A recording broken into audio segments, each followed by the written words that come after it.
In the last video, we created a new report of opportunities by account industry.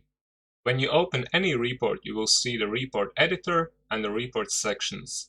In the report editor, you can change all the settings to fine-tune your new report. First, the filters. The filters set the various criteria for the data to be included in your report.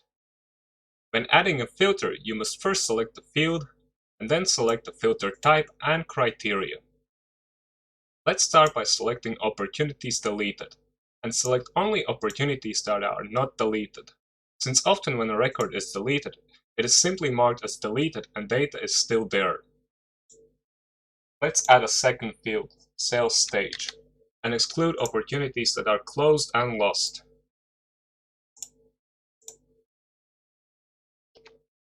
Finally, let's select expected close date and set the filter to this year.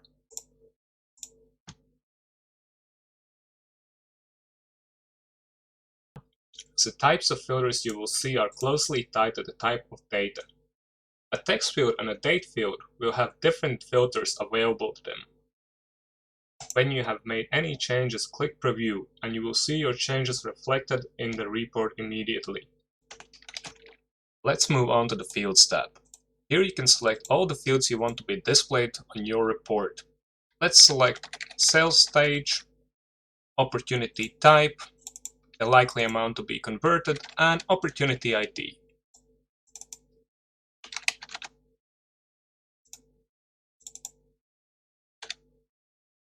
When you press Preview, the selected fields will be displayed on the report.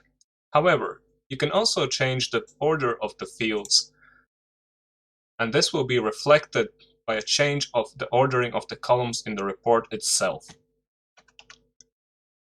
Let's have a look at Aggregates and Grouping.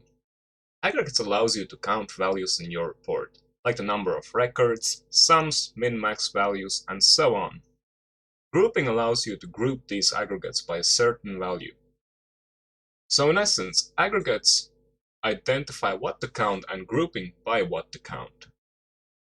Let us add two aggregates. First, the count of opportunities. It's always best to count by unique values such as IDs. Second, let's sum the likely opportunity amounts. To bring these values nicely together, let us group this data. We already have expected close date grouping.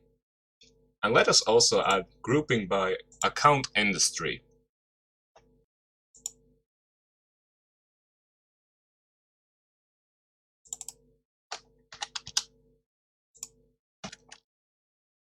Now that we have aggregates and groups, let us preview our report. We already can see that our data looks more organized and structured. All records are brought together by month and also by industry, showing the number of opportunities and likely sums for each group.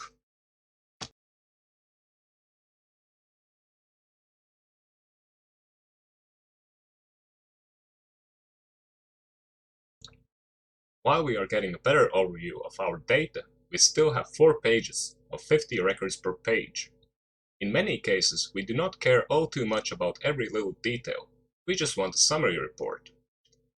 This can be achieved by unchecking the Include Details. Once we do that, we no longer see all the selected fields, but only the selected aggregates and groups, allowing us to get a better view. Still, we have so much data for all months and the various industries that it is still hard to see the big picture here. The pivot or matrix view can help. The pivot option allows us to set certain groups to be displayed as columns or as rows. Let us set the date grouping as a column, and let's save our progress for now.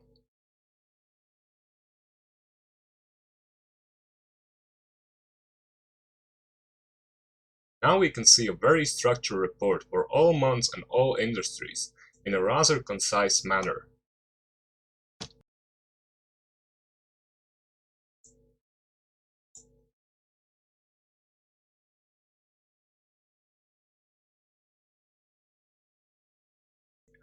Another thing you can do is check the aggregates as column checkbooks. This will add another column for your aggregates. So instead of having a separate column for each aggregate, such as count and ID, We can now have one column where all aggregates are identified and added row by row for each group. Now that our data is structured in aggregates and groups, we can display this data in a chart. The various chart types and options will be shown in the next video in more detail.